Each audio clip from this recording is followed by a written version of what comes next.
আমরা এসেছি এখন ইচ্ছার পক্ষ থেকে আরেনপুর রোডে।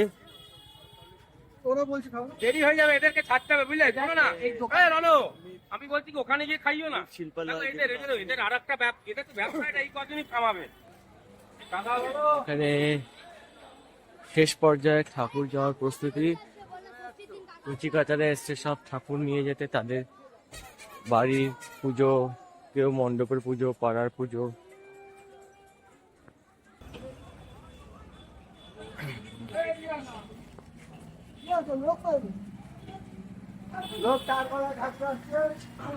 আরেক মা চললো তার নিজ গন্তব্যে। মা চললো তার নিজ গন্তব্যে। এখন কিছুদিন মা ছুটি কাটাবে, সবার সাথে মজা করবে, সবার আনন্দের সীমা শেষ নেই। বলো দুর্গার মায়ের জয়।